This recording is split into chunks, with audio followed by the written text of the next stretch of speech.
আজকের আলোচনা কিন্তু এক অসামান্য সত্তার রূপান্তর নিয়ে, যিনি একসময় জ্ঞান আর উপাসনায় ছিলেন প্রায় অদ্বিতীয়, কিন্তু শেষে হলেন গিয়ে অভিশপ্ত শয়তান। আমরা ইবলিসের এই যে উত্থান আবার করুণ পতন, এর পেছনের ঘটনাগুলো একটু বোঝার চেষ্টা করব। হ্যাঁ, নিঃসন্দেহে এটা একটা খুবই নাটকীয় আখ্যান। জিন হয়েও তার জ্ঞান, তার একাগ্রতা তাকে এমন এক উচ্চতায় নিয়ে গিয়েছিল যা ভাবাই যায় না। চলুন তাহলে একদম শুরু থেকে শুরু করি, তার পরিচয় দিয়ে। বর্ণনা অনুযায়ী তিনি তো জিন জাতির, তাই না? হ্যাঁ, জিন জাতিরই সন্তান। বলা হয় তার পিতা খবিস দেখতে নাকি সিংহের মতো ছিল, আর মাতা নীলবিস নেকড়ের মতো। তার এই বংশগতি আর আগুনের যে প্রকৃতি, সেটা তার চরিত্রে গোড়া থেকেই ছিল।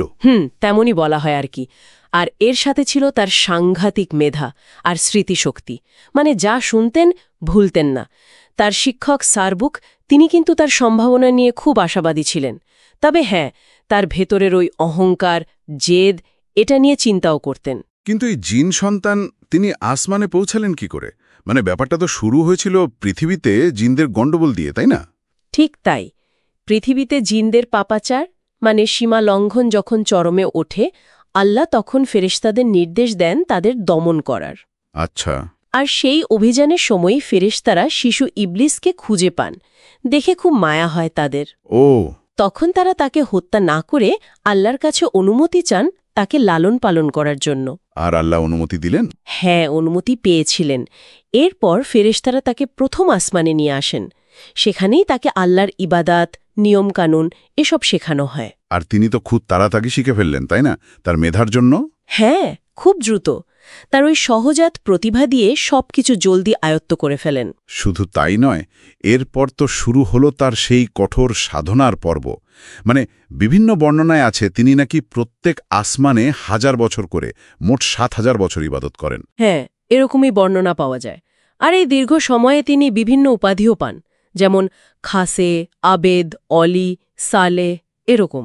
এই সাধনা তো এমন পর্যায়ে পৌঁছেছিল যে ফেরেশতারা অবাক হয়ে যেতেন, তাই না? অবশ্যই। তারা রীতিমতো বিস্মিত ছিলেন। তারা তাকে নিজেদের চেয়েও শ্রেষ্ঠ উপাসক ভাবতে শুরু করেন।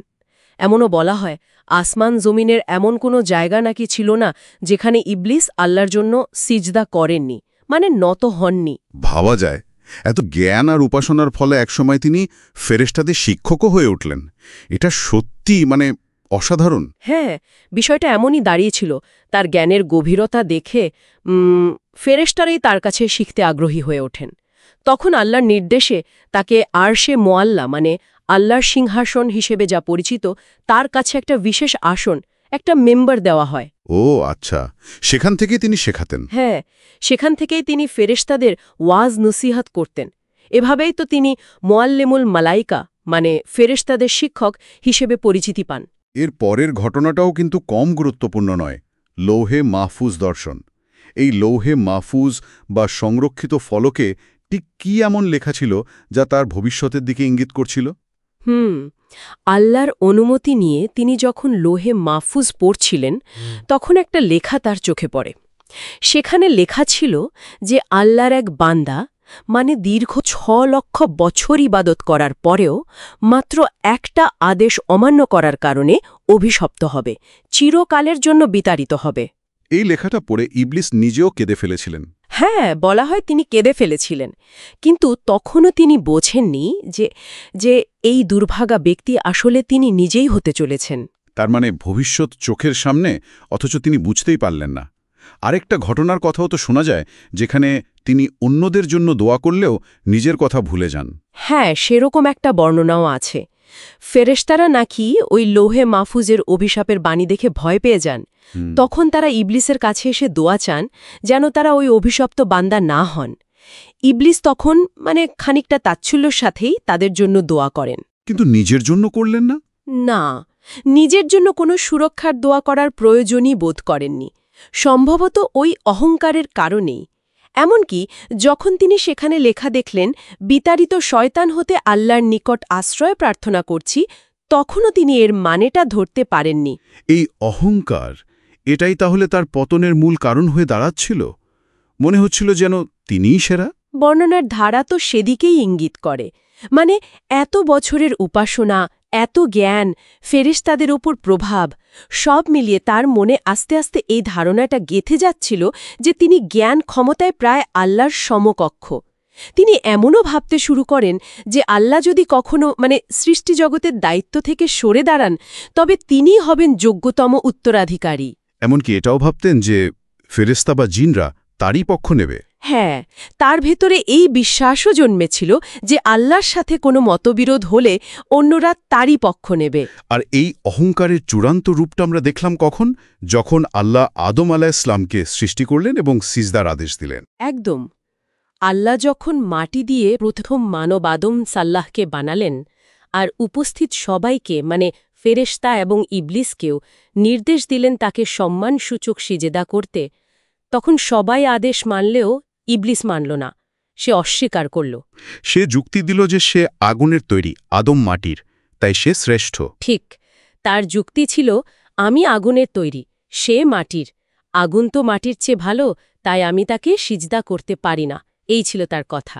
নিজের শ্রেষ্ঠত্বের এই অহংকার আর আল্লাহর সরাসরি আদেশ অমান্য করা, এটাই তার শেষটা ডেকে আনল। হ্যাঁ, এই অবাধ্যতা আর অহংকারের জন্যই আল্লাহ তাকে অভিশপ্ত ঘোষণা করলেন, তার সমস্ত পদমর্যাদা কেড়ে নিলেন আর চিরকালের জন্য জান্নাত থেকে বিতাড়িত করলেন।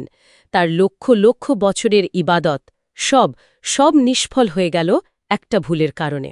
তাহলে সারমর্মটা এটাই দাঁড়াচ্ছে যে অনেক জ্ঞান, অনেক নিষ্ঠা, দীর্ঘদিনের ইবাদত কিছুই শেষ রক্ষা করতে পারে না যদি না তার সাথে বিনয় থাকে, যদি অহংকার মাথাচাড়া দিয়ে ওঠে।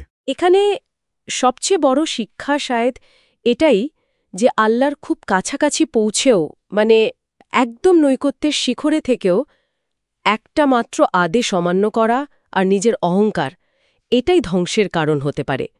দেখুন, এই আখ্যানের একেবারে আক্ষরিক সত্যতা নিয়ে ধর্মতাত্ত্বিক বা ঐতিহাসিক আলোচনা হতেই পারে, কিন্তু এর ভেতরের যে বার্তাটা অহংকার কিভাবে পতন ডেকে আনে, সেটা কিন্তু সব সময়ের জন্যই সত্যি। সত্যি খুব ভাবনার বিষয়। এই কাহিনীটা হয়তো আমাদের এটাই মনে করিয়ে দেয় যে জ্ঞানের সাথে সাথে বিনয় আর স্রষ্টার আদেশের প্রতি শর্তহীন আনুগত্য, এই দুটো ধরে রাখাটা কতটা জরুরি। এই আলোচনা শোনার পর নিজের কোনো অর্জন বা অবস্থান নিয়ে আত্মতুষ্টির যে একটা বিপদ আছে, সে ব্যাপারে নতুন করে ভাবার একটা জায়গা তৈরি হয়, তাই না?